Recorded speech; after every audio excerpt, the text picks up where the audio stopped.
Friends, ये जो fertiliser देख रहे हैं ये सर्दियों के लिए बहुत ख़ास फर्टिलाइज़र है, क्योंकि सर्दियों में यदि प्लांट बहुत कमज़ोर हो गया है और प्लांट में ग्रोथ रुक गई है तो उसके लिए ये वरदान से कम नहीं है। इस फर्टिलाइज़र में nitrogen, phosphorus, potassium, magnesium, iron, calcium जैसे एलिमेंट, इसके साथ ही कई माइक्रो न्यूट्रिएंट्स और विटामिन शामिल हैं।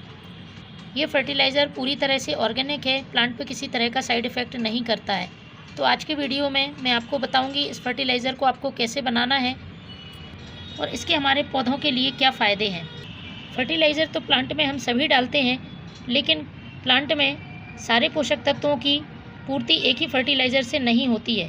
प्लांट को हमें समय समय पर बदल के फर्टिलाइज़र डालने होते हैं और ये फर्टिलाइज़र डिपेंड करते हैं प्लांट की स्टेज पर और प्लांट की प्रॉब्लम्स पर, कि प्लांट में कौन सी समस्याएं शुरू हो रही हैं या फिर प्लांट किस स्टेज पर है, फ्लावरिंग स्टेज पर है या ग्रोइंग स्टेज पर है। उस हिसाब से फर्टिलाइज़र हमें डालने होते हैं। यूँ ही हम किसी भी फर्टिलाइज़र का अपने प्लांट पर यूज़ नहीं कर सकते हैं। तो सर्दियों में जब प्लांट की ग्रोथ रुक जाती है और कोहरे और पाले जैसी समस्याओं में प्लांट एकदम कमज़ोर हो जाता है, पत्तियाँ पीली हो जाती हैं, तो इसके लिए आपको कुछ ऐसे फर्टिलाइज़र देने होंगे जो प्लांट की सॉइल का टेम्परेचर मेंटेन करके रखें।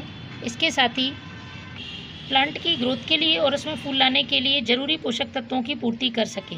तो ये जो मैं फर्टिलाइज़र बनाऊंगी ये प्लांट के लिए भरपूर मात्रा में नाइट्रोजन देगा, जो कि प्लांट को ग्रोथ करने में मदद करेगा। इसके साथ ही इसमें पोटेशियम प्लांट की इम्यूनिटी को बूस्ट करेगा और उसमें फूल लाने में काफ़ी हेल्पफुल होगा, क्योंकि सर्दियों में प्लांट में इंसेक्ट अटैक ज़्यादा होता है।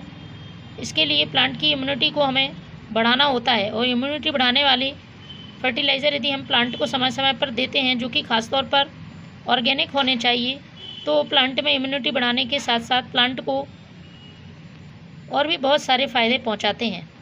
तो मैंने 4 चीज़ों की मदद से इस फर्टिलाइज़र को तैयार किया है।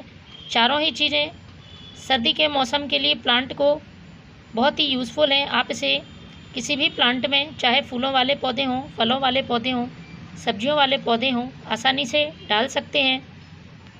बस आपको इसकी मात्रा का ध्यान रखना है। फर्टिलाइज़र बनाने से पहले 2 से 3 बातें आप ध्यान रखें। यदि आपके यहाँ पर अभी धूप आ रही है तो प्लांट को ऐसी जगह रखें जहाँ उसको फुल सनलाइट रख सके, क्योंकि प्लांट को अच्छी धूप मिलती रहती है तो प्लांट ग्रोथ भी अच्छी करता रहता है। इसके साथ ही प्लांट में आप वाटरिंग भी कम करें, ओवर वाटरिंग करने से बचें, क्योंकि यदि आप ज़रूरत से ज़्यादा प्लांट में पानी डालते हैं तो सर्दियों में धूप कम आने की वजह से लगातार प्लांट की जड़ें पानी में भीगी रहेंगी और जड़ें सड़ जाएंगी, जिससे कि प्लांट ख़राब हो सकता है। इसलिए इन 2 बातों का ध्यान रखें। चलिए शुरू करते हैं किस तरह से इस फर्टिलाइज़र को बनाना है। तो फ्रेंड्स, सबसे पहले आपको एक खाली जार लेना है और उसमें मैं डाल रही हूँ ये कंडे, जिसे कि हम उपला भी बोलते हैं, इसके टुकड़े। एक कंडे के आपको छोटे छोटे टुकड़े कर लेने हैं। नाइट्रोजन से भरपूर होते हैं। इसके साथ ही इसमें कई माइक्रो और मैक्रो न्यूट्रिएंट्स उपलब्ध रहते हैं। जिस तरह से हमारे प्लांट के लिए गोबर की खाद फ़ायदा पहुंचाती है, उसी तरह से इन कंडे के टुकड़ों का भी यूज़ किया जा सकता है। तो मैं ये छोटे छोटे टुकड़े इस जार में डाल रही हूँ। इसके बाद जो दूसरी चीज़ डालनी है, ये यूज़ की हुई चाय पत्ती। इस चाय पत्ती को हम वैसे ही फेंक देते हैं, लेकिन हमारे प्लांट के लिए सर्दियों में बहुत ही फ़ायदेमंद है। 1 बड़ा चम्मच भर के आपको ये यूज़ की हुई चाय पत्ती ले लेनी है। ये प्लांट की मिट्टी को एसिडिक बनाने का काम करती है, जिससे कि प्लांट में बहुत अच्छी मात्रा में फूल और फल आते हैं। इसके बाद तीसरी चीज़ मैं यूज़ करूँगी वो है ये मेथी दाना। मेथी दाने में potassium, magnesium, iron, calcium, zinc, copper जैसे तत्व होते हैं। कई विटामिन से भरपूर होता है ये मेथी दाना और प्लांट के लिए बेहद फ़ायदेमंद है।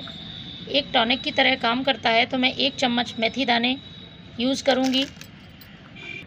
इसमें हम पहले पानी डालेंगे, उसके बाद एक चीज़ और मिलानी है जो कि इस फर्टिलाइज़र को बनने में मदद करेगी, वो है ये गुड़ का टुकड़ा।